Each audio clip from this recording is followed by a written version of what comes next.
I still remember the excitement I felt planning my 18th birthday. Nothing extravagant, just dinner with friends at my favorite restaurant. Turning 18 meant freedom, adulthood, possibilities. But the night before, my parents called a family meeting. My sister Jenna sat beside them, eyes downcast. Mom spoke first. "Allan, we need to cancel your birthday celebration." Dad nodded. "Jenna doesn't feel special enough lately." They had already canceled my reservations and called my friends. That night, I packed my bags and walked away from the only home I had ever known. The first few weeks on my own were brutal. My small apartment felt empty, and my savings were dwindling faster than anticipated. I picked up extra shifts at the coffee shop where I worked part-time, trying to balance work with my first semester of community college.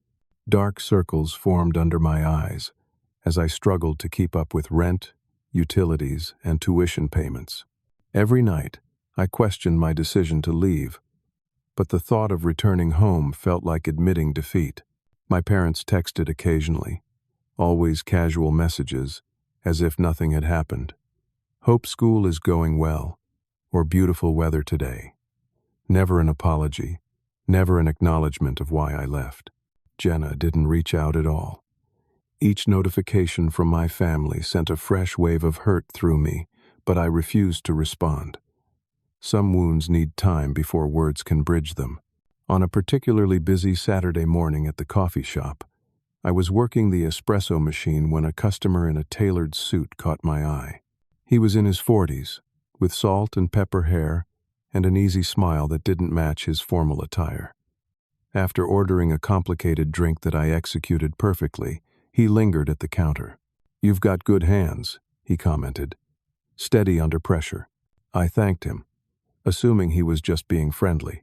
"I've been watching you work for 20 minutes, he continued. "You've handled 15 customers without breaking rhythm, corrected 2 orders without complaint, and helped your coworker when she fell behind. That's rare." He introduced himself as Sam Winston and handed me his business card. Chief Executive Officer of Nexus Solutions, a tech startup focusing on customer service innovation. My boss, Katie, emerged from the back room and her face lit up. "Sam, I was wondering when you'd show up. Did you meet Allan?" They knew each other. Katie had apparently mentioned me to Sam during one of his regular visits. He was looking for entry-level talent with strong work ethic and attention to detail. The position offered flexible hours that would accommodate my college schedule, with significantly better pay than the coffee shop. I was skeptical, but intrigued. The next day, I visited Nexus Solutions for an interview. The offices weren't glamorous, just one floor in a modest building downtown, but there was an energy I could feel immediately.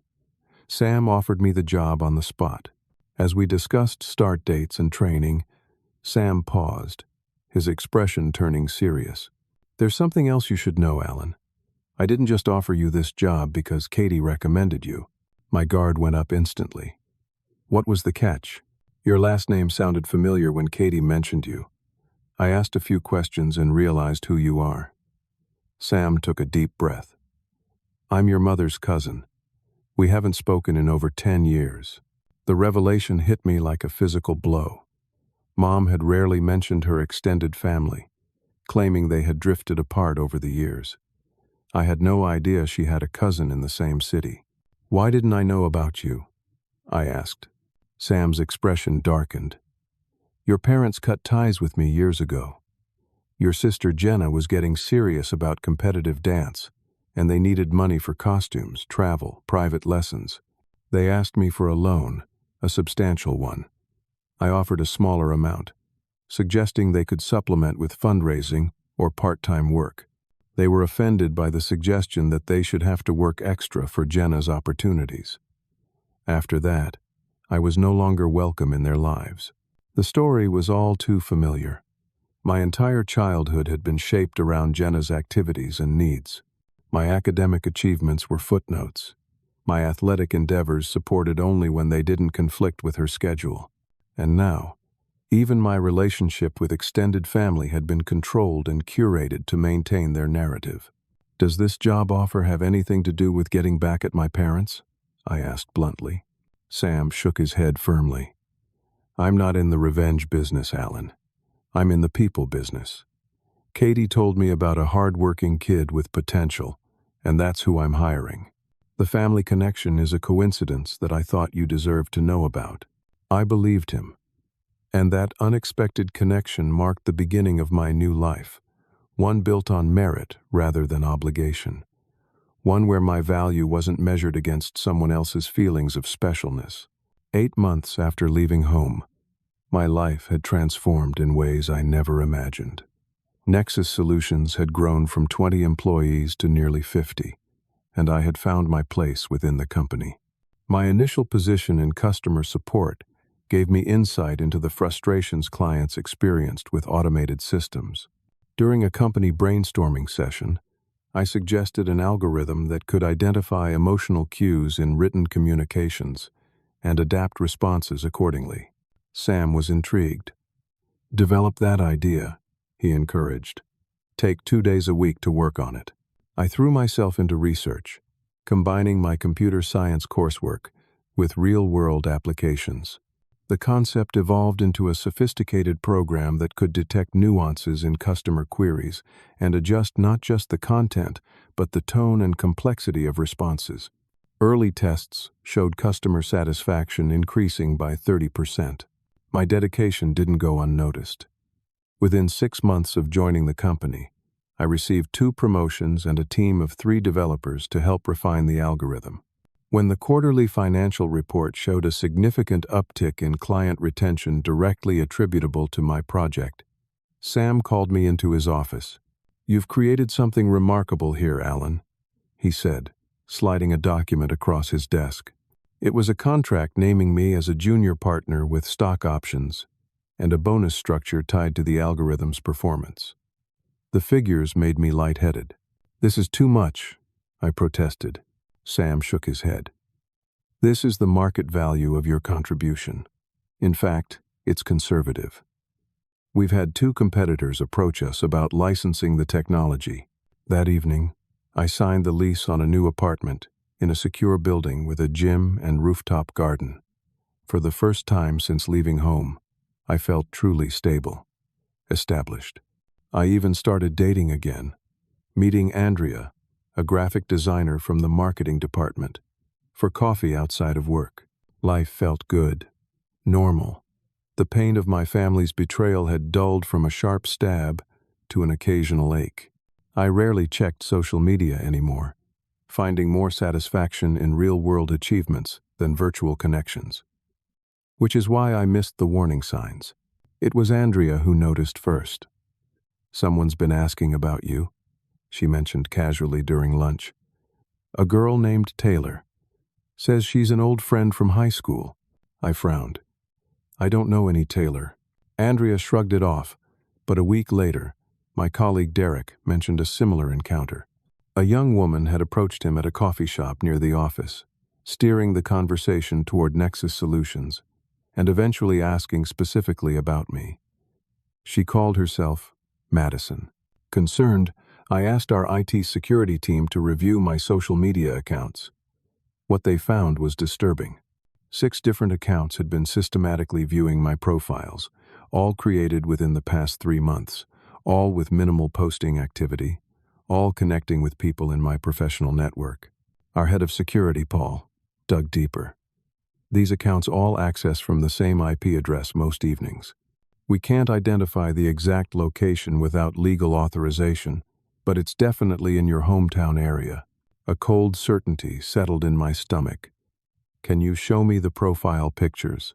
Each account used a different name, different background story, but I recognized subtle similarities in the heavily filtered photos. The slight asymmetry of the smile, the distinctive arch of the eyebrows. "It's my sister," I said quietly. "Jenna's been watching me." The revelation was sickening. My family hadn't respected my decision to leave. They hadn't given me space to heal and grow. Instead, they had invaded my new life through deception, gathering information while maintaining their distance. Why?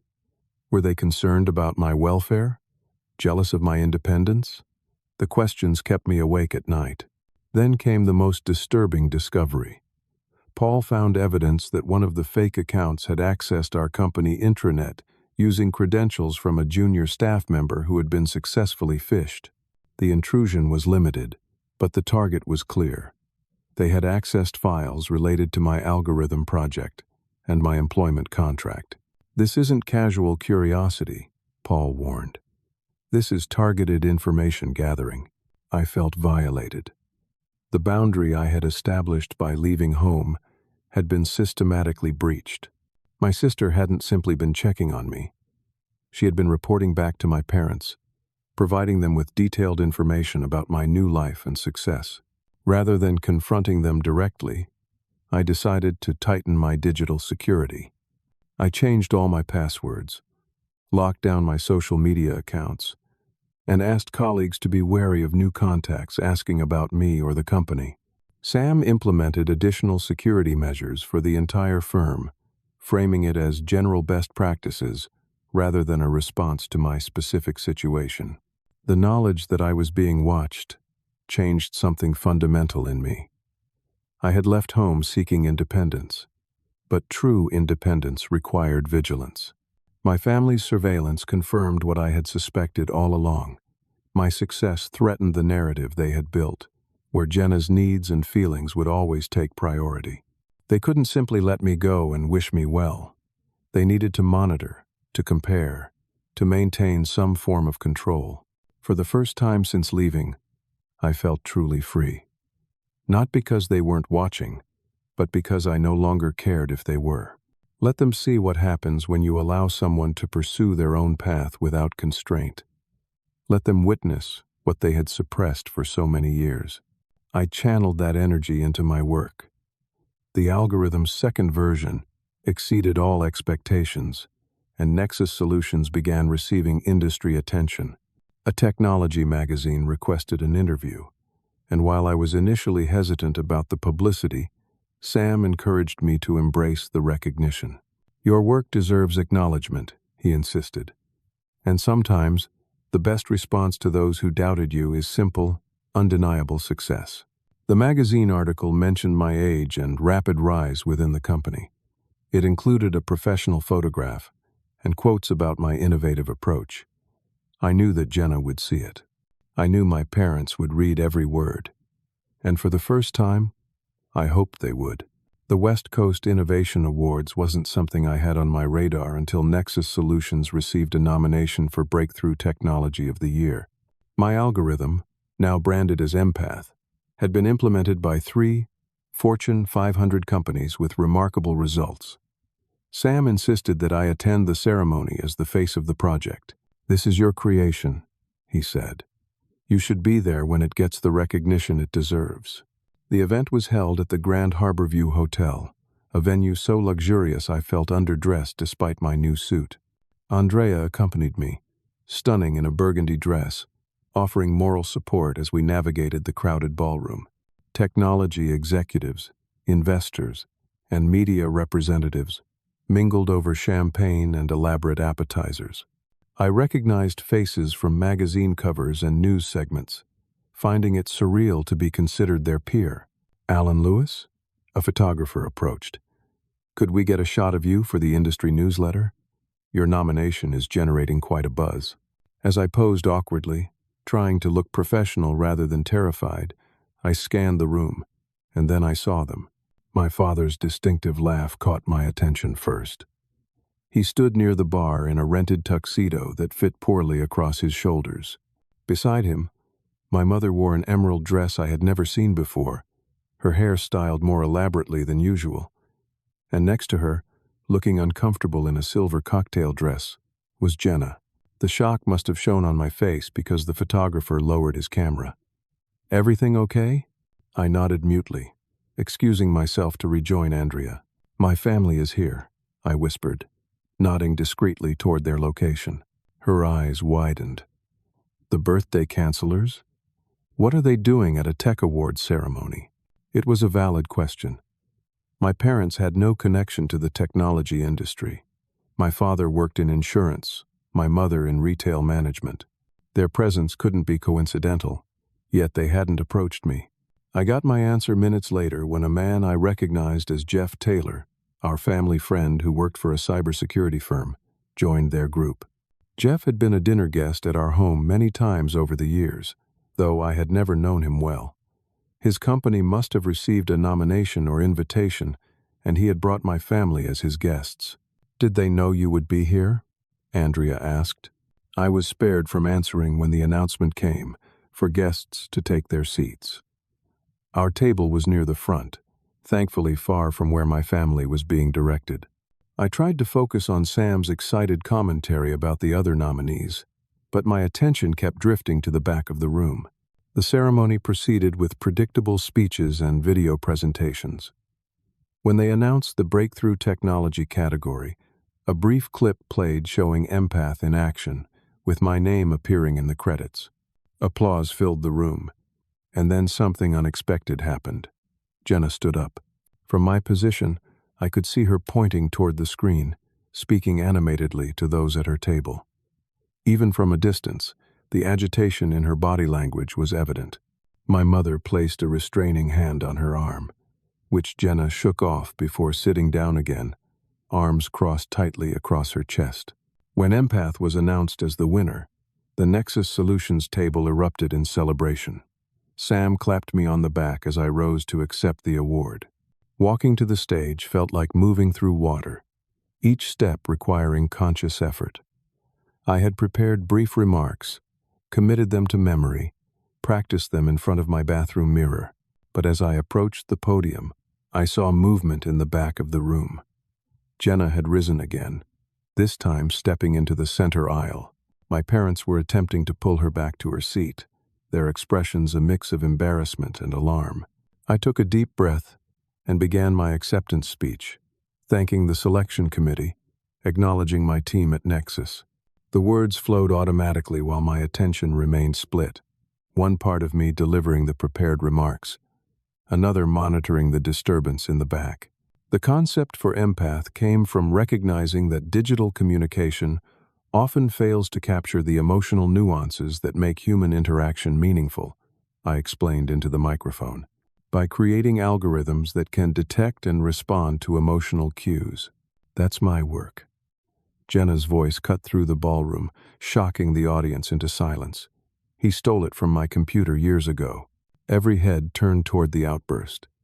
Jenna stood trembling in the aisle, her face flushed with anger. "I wrote those programs when I was 14, she continued, her voice cracking. "He took my files before he abandoned our family." Security personnel moved toward her, but my parents were already pulling her back, my father's face scarlet with humiliation. Jeff Taylor was nowhere to be seen. The room buzzed with confused murmurs. The master of ceremonies touched my elbow. "Would you like to continue, Mr. Lewis?" I faced a critical choice. I could ignore the outburst, finish my speech, and allow my family to be escorted out quietly. Or I could address the accusation directly. "I'd like to respond to that comment," I said calmly into the microphone. The room fell silent again. "The young woman who just spoke is my sister, Jenna. We haven't seen each other in over a year, since I moved out on my 18th birthday." I paused, choosing my words carefully. "I'm sorry for the disruption to this wonderful event, and I want to assure everyone that Empath was developed at Nexus Solutions with full documentation of its creation process.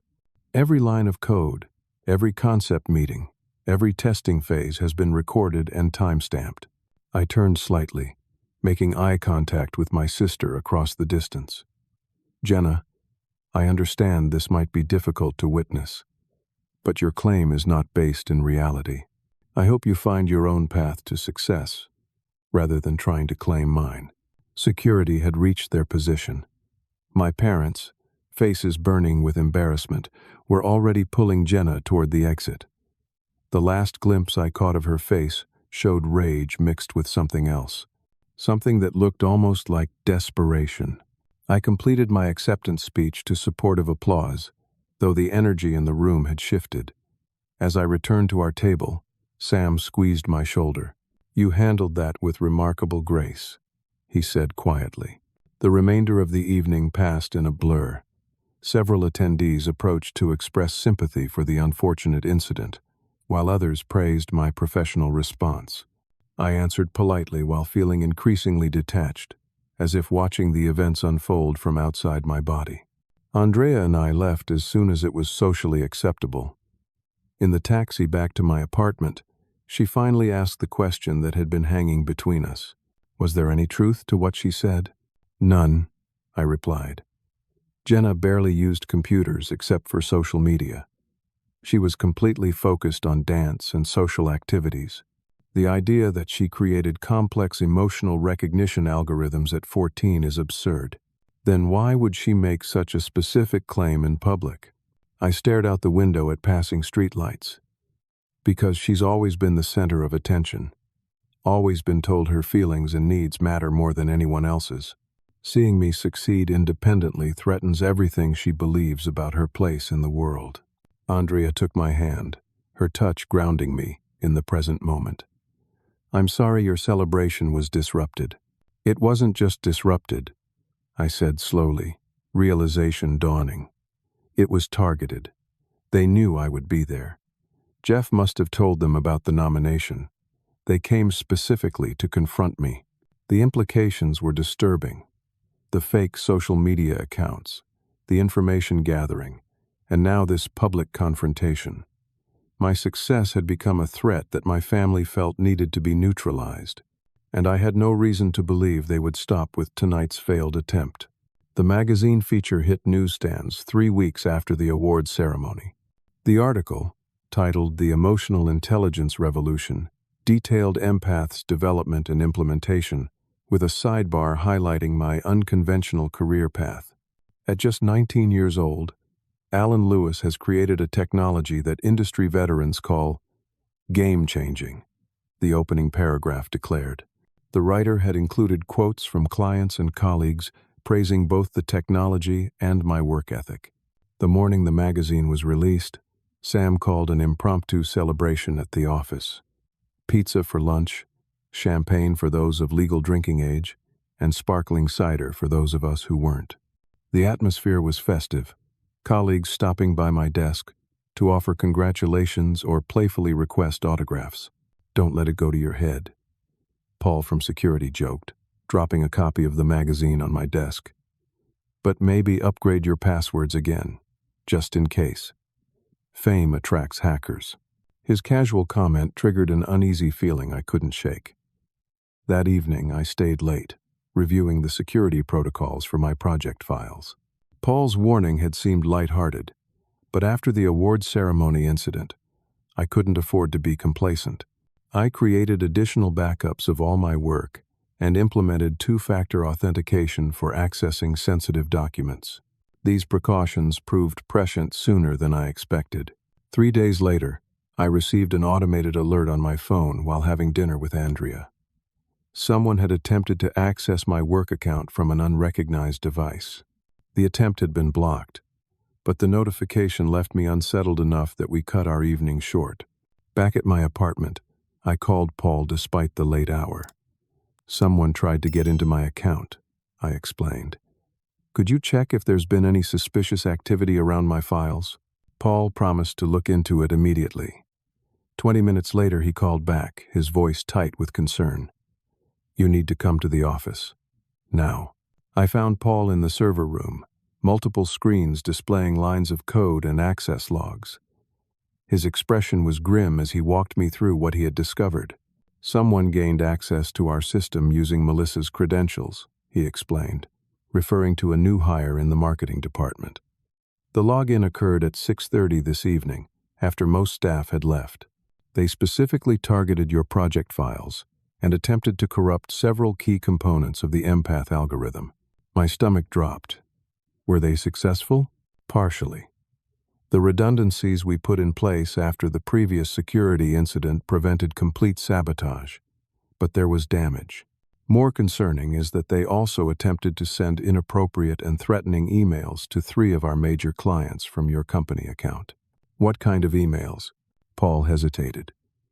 The kind that would have violated our harassment policies and potentially triggered legal action against you and the company, The system flagged them for content review before sending, which is the only reason they didn't go out. The implications were staggering. Someone had attempted not just to damage my work, but to destroy my professional reputation and possibly expose the company to legal liability. "Do we know who did it?" I asked, though I already suspected the answer. Paul nodded grimly. The security cameras caught her clearly. She used a visitor badge to enter the building, claiming she was delivering documents to the marketing department. He pulled up the footage on a monitor. The image was unmistakable. Jenna, wearing a baseball cap pulled low but not low enough to hide her face, slipping through the lobby and into an elevator. Additional footage showed her entering the marketing department, then moving to an empty workstation. The timestamps matched the login attempts. "There's more," Paul said quietly. "The external security cameras show she didn't come alone."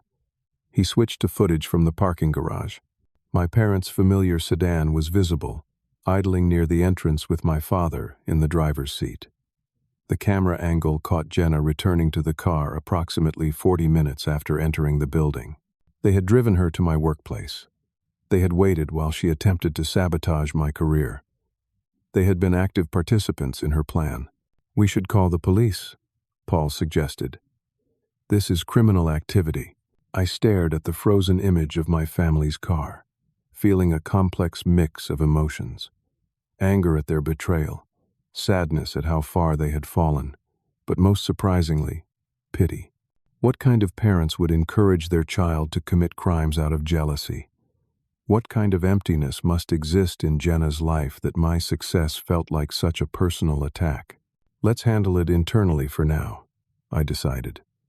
"Strengthen our security, change all of Melissa's credentials, and document everything. If there's another attempt, we'll involve law enforcement." Paul didn't agree with my decision, but he respected it. We spent hours repairing the damage to the algorithm and implementing additional security measures. By 3 a.m, the immediate crisis had been resolved. As I drove home through empty streets, exhaustion settling into my bones, I realized something had fundamentally changed. Until now, I had been reacting to my family's behavior, responding to their intrusions defensively. But their escalation to criminal activity meant I could no longer remain passive.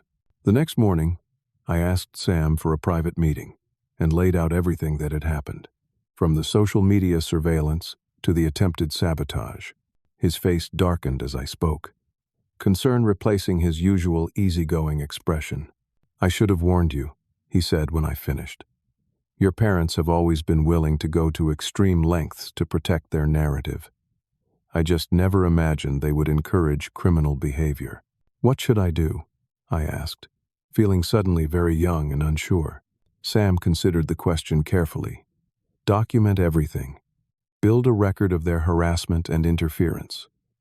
Not just for potential legal action, but for your own clarity.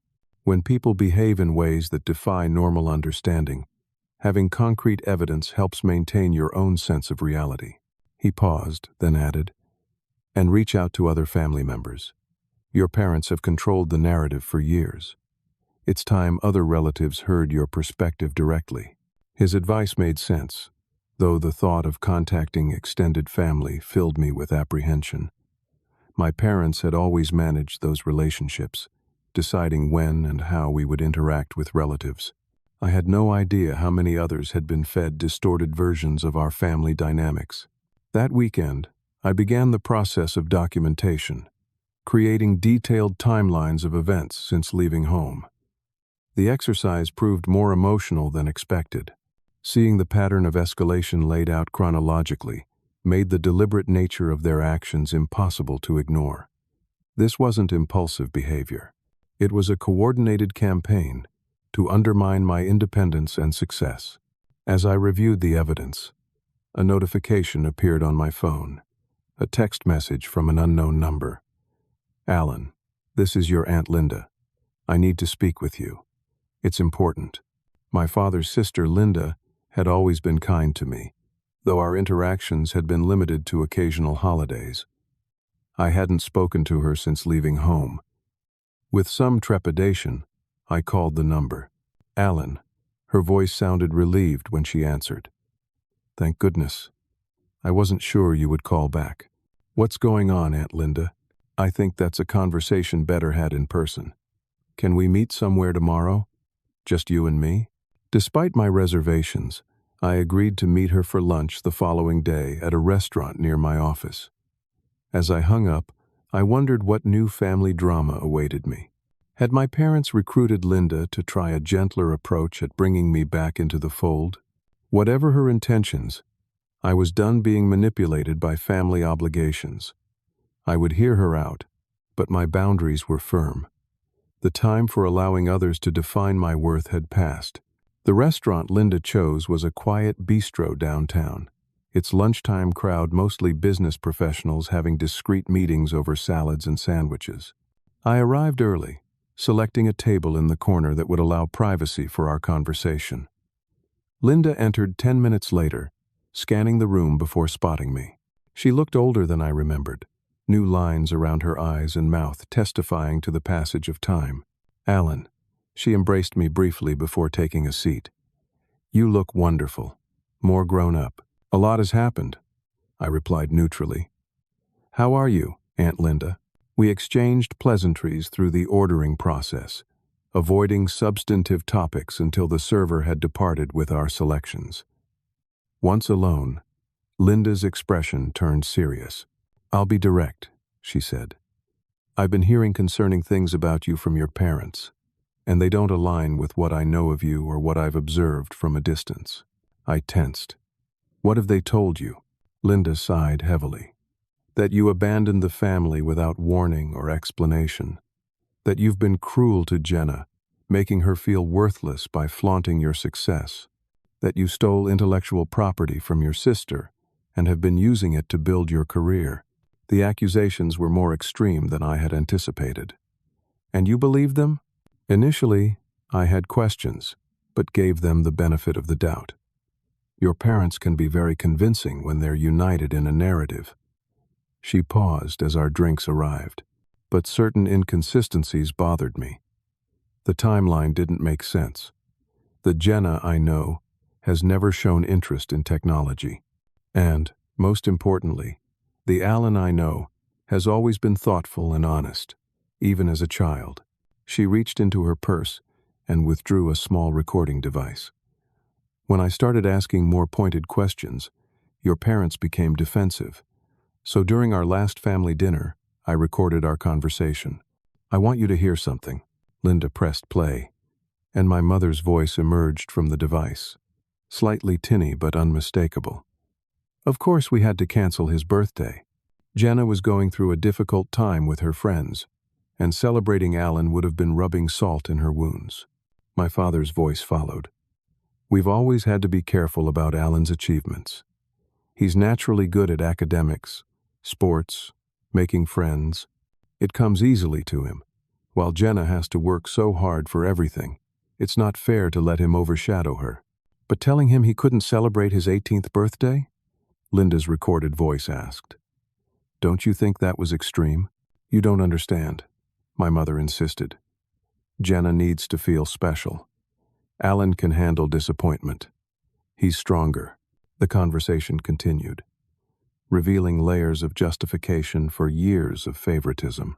My parents described their relief when I moved out, how it had temporarily improved Jenna's confidence to be the only child receiving their attention. Then came the part that made my blood run cold. His success is making Jenna feel like a failure, my father explained. These articles, the award, it's all so public. People keep asking her about her genius brother. She can't escape it. So what's your plan? Linda asked. My mother's voice lowered. Jeff has a colleague who specializes in intellectual property law. He thinks we have a case that Allan's algorithm was developed using family resources when he was a minor. If we file a claim, his company would have to respond, possibly remove him from the project. Even if it's not true? Linda sounded shocked. It's about protecting Jenna, my father insisted. Besides, Allan owes us for all the years we supported him. Linda stopped the recording. There's more, but I think you get the picture. I sat in stunned silence, processing what I had heard.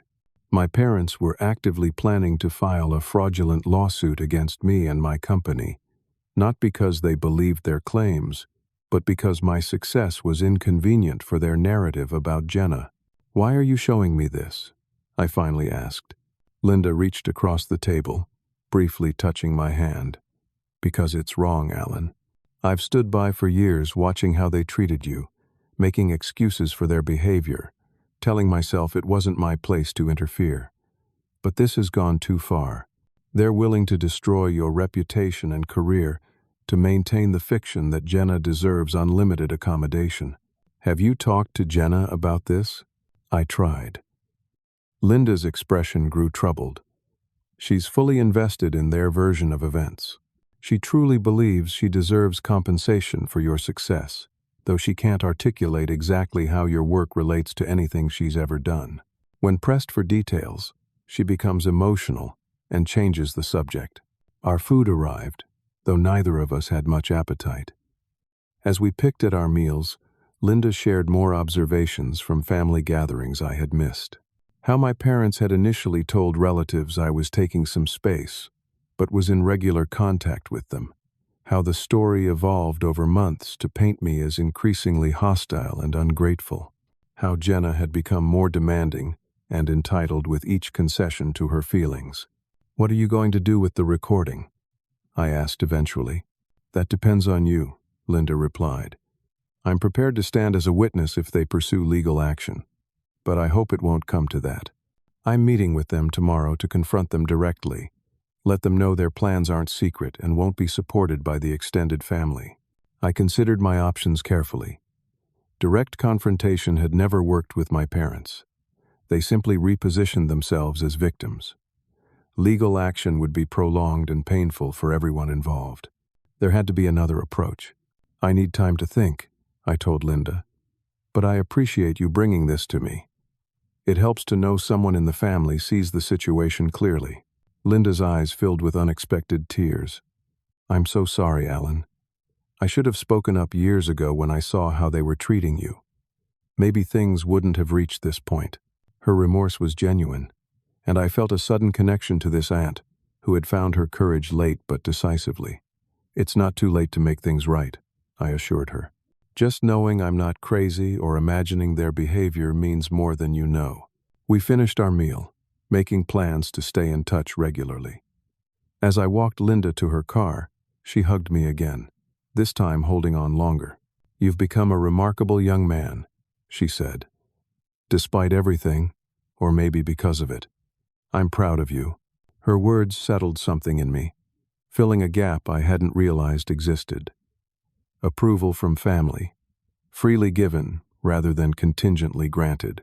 It felt like the first step in rebuilding a conception of family based on mutual respect rather than manipulation. Back at my apartment, I played Linda's recording several more times, focusing not on the hurtful content, but on the implications for my next steps. My parents were planning legal action based on completely fabricated claims. If they proceeded, it would trigger a formal response from Nexus Solutions, likely including countercharges for defamation and the recent sabotage attempt. The situation was escalating toward a collision that would irrevocably damage all involved.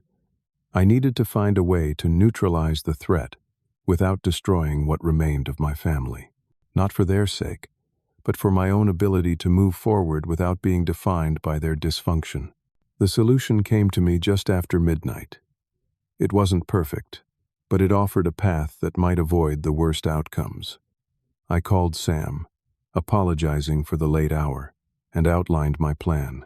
He listened without interruption, then offered suggestions to strengthen the approach. "It's risky," he acknowledged, "but sometimes the best defense is bringing things into the light. Are you sure you're prepared for the public nature of this resolution?" "I'm done hiding," I told him, "and I'm done letting them control the narrative." The next morning, I presented the plan to our executive team. It would require adjusting the timeline for our next product launch and taking a significant personal risk. To my surprise, they unanimously supported the approach. Family business becomes company business when it threatens our work and our people, the chief operating officer stated firmly. We stand with you, Allan. With their backing secured, I began preparations for a confrontation I had never sought but could no longer avoid.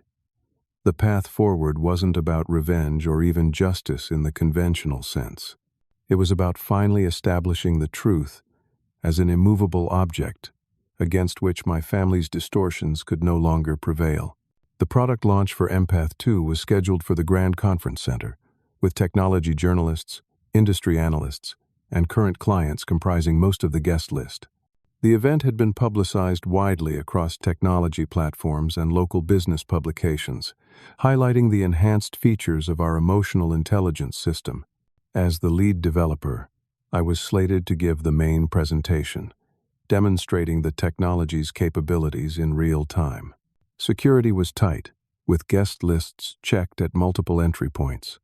Paul had implemented additional measures based on our recent experiences, including ID verification and bag checks. Despite these precautions, I knew what would happen. Some confrontations can't be avoided.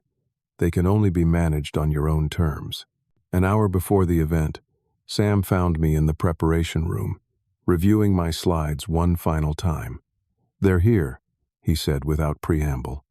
All three of them, plus Jeff Taylor. I nodded, having expected nothing less. Did they cause any problems at registration? No. They have legitimate invitations through Jeff's company. But Paul has stationed additional security near their seats, just in case. The knowledge that my family was in the audience should have made me nervous. Instead, I felt an unexpected calm. After a year of their indirect interference and escalating attempts to undermine me, we would finally face each other directly, in a setting where I controlled the narrative. At precisely 2 o'clock, the lights dimmed, and I walked onto the stage to polite applause. From the podium, I could see the entire audience, including my parents and Jenna, seated in the 10th row, near the center aisle.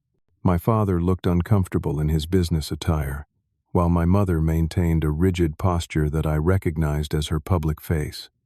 Jenna sat between them, her expression unreadable from this distance. Thank you for joining us today, I began. Empath was born from a simple observation. In our increasingly digital world, the emotional nuances that make human connection meaningful are often lost.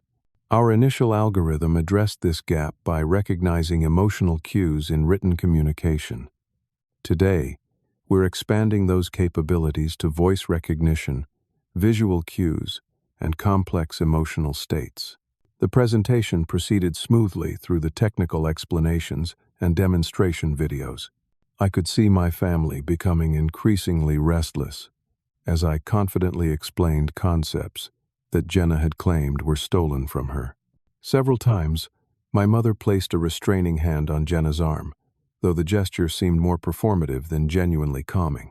Then came the section I had added specifically for this confrontation. Innovation doesn't happen in isolation, I continued.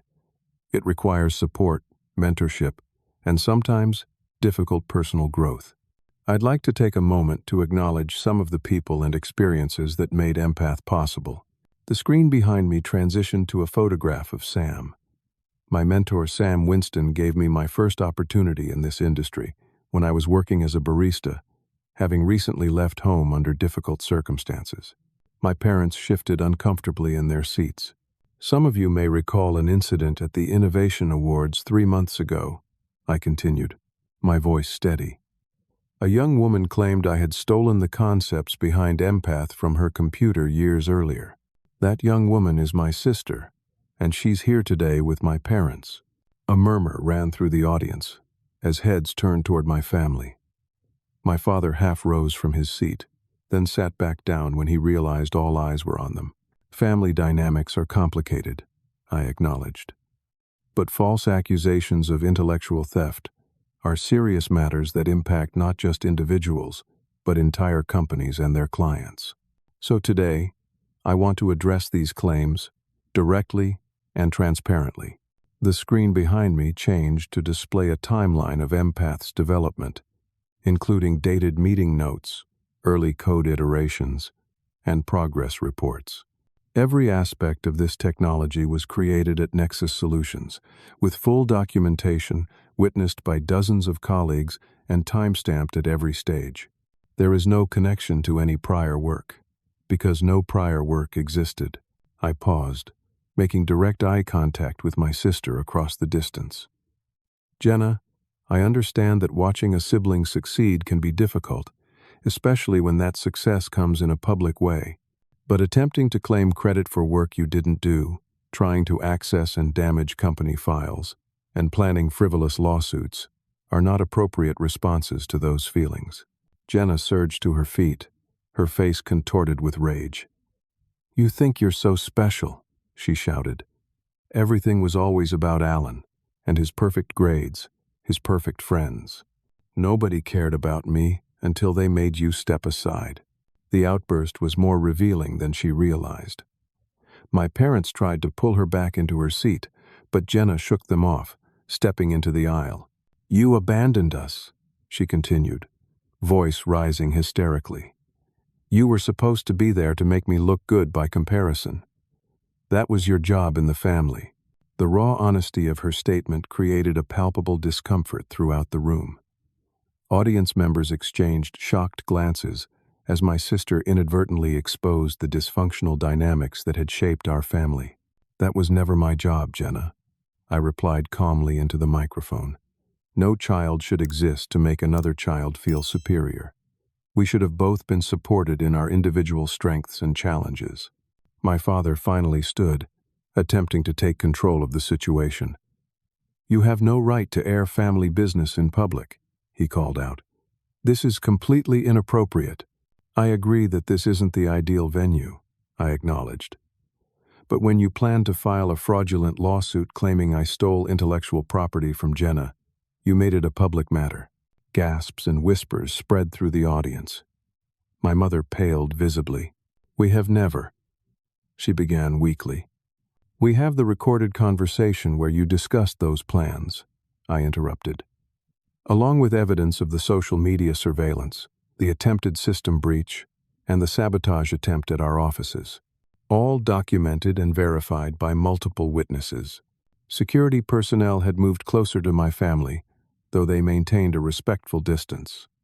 Jeff Taylor, looking mortified, had slid several seats away, clearly trying to dissociate himself from the scene. This is your final warning," I continued, my voice firm but not unkind. "Any further attempts to interfere with my life or my work will result in legal action. Not threats, not considerations, but immediate and comprehensive legal consequences." My mother grabbed Jenna's arm, finally succeeding in pulling her back toward their seats. My father remained standing, his face flushed with a combination of anger and humiliation.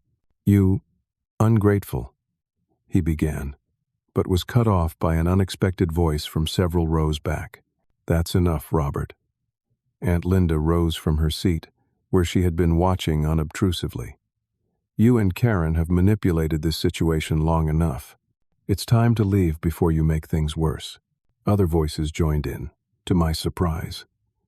My high school friend Marcus, now working for a local tech company, stood up. "I've watched how you treated Allan for years, always making him dimmer himself to make Jenna shine. It was wrong then, and it's wrong now." Another familiar face, my former science teacher, Mr. Brennan, added his perspective.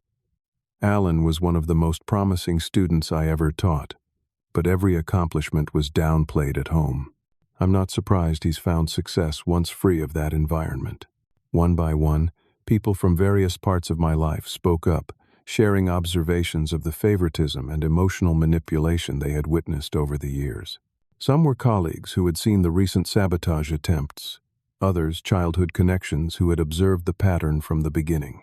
Each testimony built upon the others, creating an undeniable portrait of a family system designed to elevate one child at the expense of another. My parents and Jenna, confronted with this wall of external validation for my experience, finally retreated toward the exit. As they reached the doors, my father turned back for one final glare, his expression promising this wasn't over. But the power dynamic had shifted irrevocably. Their narrative could no longer survive exposure to objective reality. Once they had departed, I took a deep breath and addressed the audience again. I apologize for that unexpected detour. Family dynamics can be complicated, as I mentioned. Now, let me show you the amazing capabilities of Empath 2.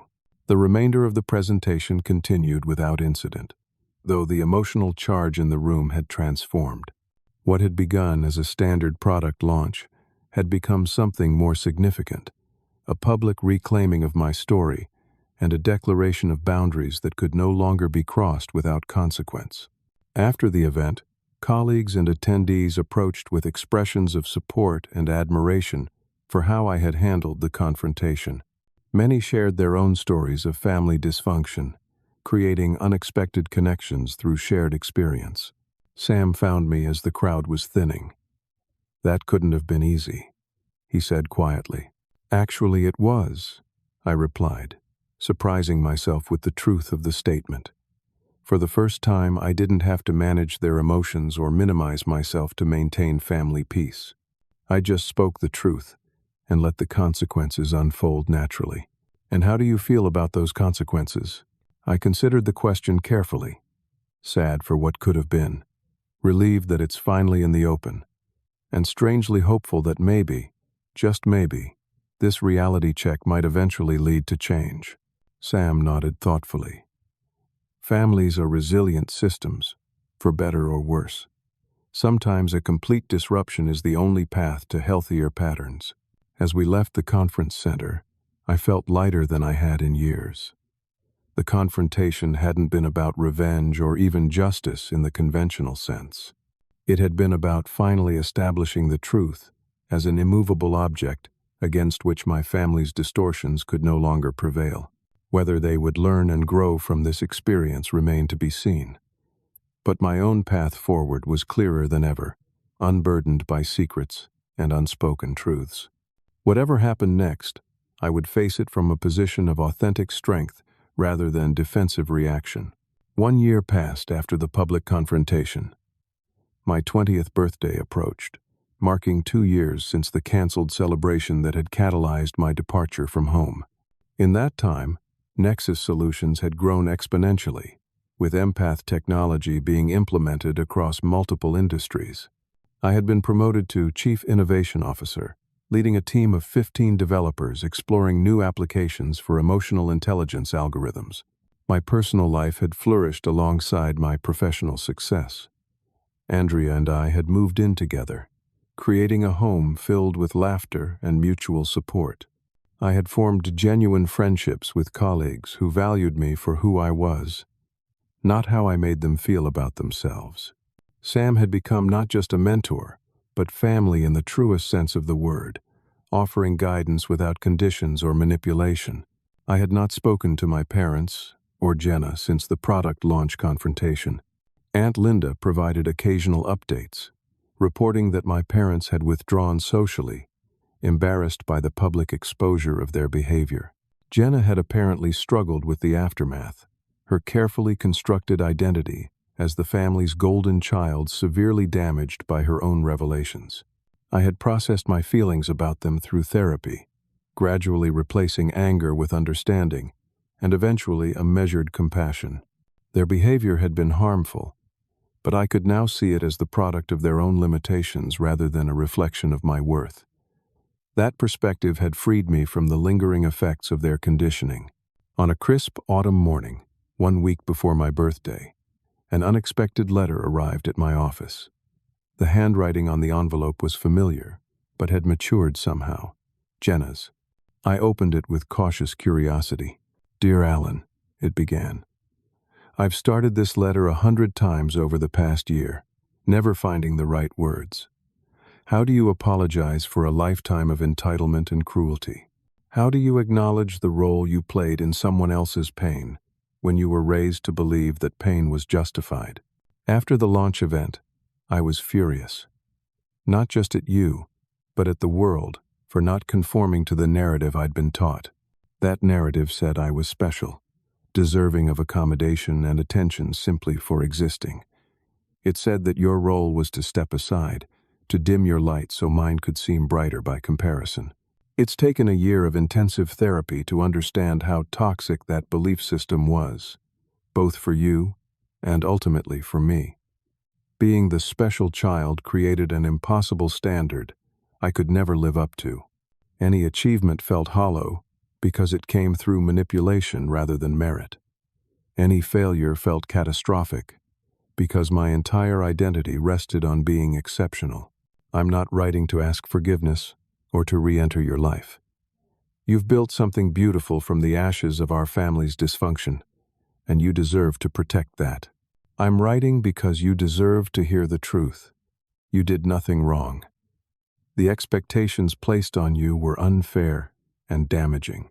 Your success is entirely your own, earned through intelligence and perseverance that I'm only now learning to develop in myself.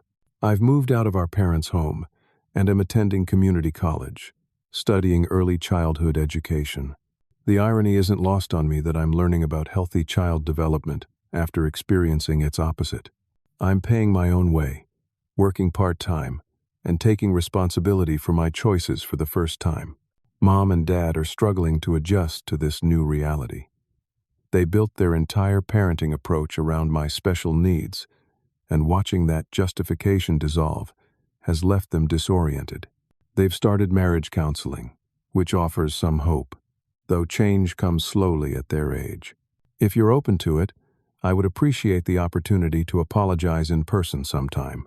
No expectations, no drama, just an honest conversation between two adults who shared a difficult childhood from opposite perspectives. My therapist would be willing to facilitate, if that would make you more comfortable. Regardless of whether that meeting ever happens, please know that I am genuinely happy for your success and sorry for my attempts to diminish it. You deserve better from your family. I hope you've found people who recognize and celebrate your light, rather than asking you to dim it. With respect and hope, Jenna. The letter left me speechless. The level of self-awareness and accountability it displayed was completely unexpected. I read it several times, searching for manipulative undertones or hidden agendas, but found none. This appeared to be genuine growth, painful and hard-won. I shared the letter with my therapist, who agreed that it showed promising signs of authentic change. People can transform when their dysfunctional patterns are forcefully disrupted, she observed. The question is whether you want to witness that transformation up close, from a distance, or not at all. There's no right answer, only what feels right for your continued healing. After careful consideration, I decided to respond, suggesting a meeting at a neutral location with both our therapists present. The boundaries would be clear. This was not an automatic reconciliation, but an opportunity for closure, and possibly a new beginning on healthier terms. We met 2 weeks later at a counseling center downtown. Jenna arrived alone, looking different than I remembered.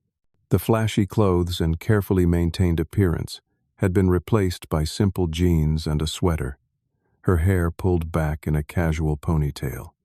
She seemed smaller somehow, more human in her vulnerability. "Thank you for coming," she said simply, as we took seats in the modestly furnished consultation room. Our therapists sat slightly apart, present but allowing us to guide the conversation. "Your letter surprised me," I admitted. "It showed a level of insight I wasn't sure was possible, given our history."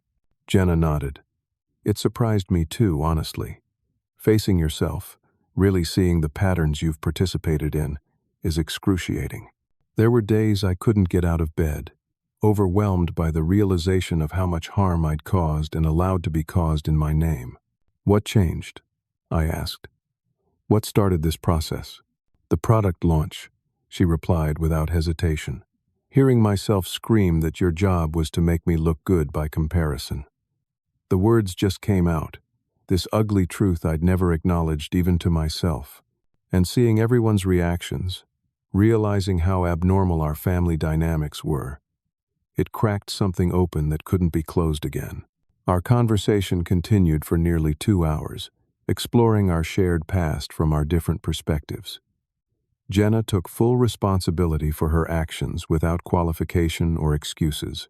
She described her journey toward understanding the systemic nature of our family dysfunction, how our parents had created and maintained the unhealthy dynamic for their own emotional needs.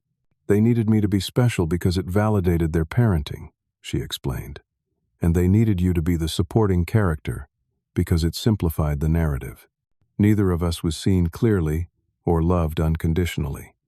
We were both assigned roles that served their emotional needs rather than ours. Her insight was profound and clearly hard-won. By the end of our meeting, I felt a weight lifting that I hadn't realized I still carried. The validation of my experience, coming from the person who had benefited most from my marginalization, offered a unique form of healing. "I'd like to try building a new relationship," I told her as our time drew to a close. "Not based on shared history or obligation, but on who we are becoming now. Small steps, clear boundaries, no expectations." Jenna's eyes filled with tears. "I'd like that too, more than I can express." Over the following months, we established a cautious connection. Coffee every few weeks, text messages about our daily lives, a gradual building of trust based on present behavior rather than past patterns. She shared her progress in school and her growing passion for creating supportive environments for children. I told her about my work and my relationship with Andrea. We discovered that, freed from our assigned family roles, we had more in common than either of us had realized. My parents were a more complicated matter. 3 months after my initial meeting with Jenna, they requested a family therapy session. The experience was difficult, but productive. They struggled more than Jenna with accepting responsibility, often falling back on justifications and minimization. But they were trying, in their limited way, to understand the damage their parenting approach had caused. "We thought we were doing what was best," my mother said during our 3rd session. "Jenna seemed to need more attention, more support. You always seemed so capable, so self-sufficient." "Children shouldn't have to be self-sufficient," I pointed out. "They should be allowed to need things, to ask for support, to receive celebration without it being conditional on someone else's feelings." My father nodded slowly. "We got it wrong. I'm not sure we know how to get it right, even now. But we're trying to learn." It wasn't a perfect acknowledgement, but it was honest. We established a limited relationship, monthly family therapy sessions, followed by brief, structured interactions. I maintained firm boundaries about what behavior I would accept, ending conversations immediately when old patterns emerged. Sometimes they respected those boundaries. Sometimes they faltered, defaulting to established habits. The progress was inconsistent, but real. On my 20th birthday, I hosted a celebration at my apartment. Not the restaurant dinner I had planned 2 years earlier, but something more meaningful. A gathering of the family I had chosen. Sam was there, along with Andrea, colleagues who had become friends, and others who had supported my journey. To my surprise, Jenna asked if she could attend, promising to respect the occasion as my event rather than an opportunity for attention. "I'd like to be there," she said simply. "To celebrate you properly, the way I should have been taught to do all along." I agreed, with clear expectations about behavior. She arrived with a modest gift and a genuine desire to participate positively, interacting respectfully with my friends, and offering a heartfelt toast that acknowledged our difficult past, while focusing on hopes for a healthier future. As the evening wound down, Jenna helped Andrea clear dishes in the kitchen, the two of them chatting easily about Jenna's education plans. Sam joined me on the balcony, where I was taking a moment alone to absorb the significance of the evening. "Quite a journey from that canceled birthday," he observed, leaning against the railing beside me. "Sometimes I can hardly believe it," I admitted. 2 years ago, I was packing my bags in the middle of the night, terrified and heartbroken. Now I have a career I love, a relationship based on mutual respect, and even the beginnings of a healthier family connection. Not because I compromised or diminished myself, but because I refused to. Sam nodded thoughtfully. The hardest lesson in life is learning that sometimes walking away is necessary for growth, both yours and theirs. Some relationships can only heal after they've been completely dismantled and rebuilt from scratch. I'm still not sure my parents will ever fully change, I said. There are moments when I see the old patterns resurfacing. That's their journey, Sam replied. Your responsibility is to maintain your boundaries and continue building the life you deserve, regardless of their capacity for change. He was right, of course. The most profound lesson of these 2 years had been learning to separate my worth from others' perception of it. My parents might never fully recognize or validate my experiences. Jenna might continue her growth or might regress to old patterns. Neither outcome would define me anymore. Inside, Andrea called that it was time for cake. As I rejoined my chosen family, I felt profound gratitude for the painful journey that had led to this moment of authentic celebration. The birthday that had been canceled 2 years ago had set me on a path toward genuine independence and self-worth that no external validation could provide. Sometimes the greatest gift is the permission to define your own value, to establish your own boundaries, and to create a life that reflects your authentic self rather than others' expectations. Sometimes the strongest response to those who would diminish you is not confrontation but flourishing beyond their limited vision of who you can become. What painful experience helped you break free from unhealthy relationships? Have you ever had to walk away from family to preserve your mental health and self-worth? Comment below with your story. If this resonated with you, please like, subscribe, and share with someone who might need to hear this message. Thank you for listening. And remember that sometimes the family you choose is more important than the family you're born into. Wishing you the courage to value yourself, even when others don't.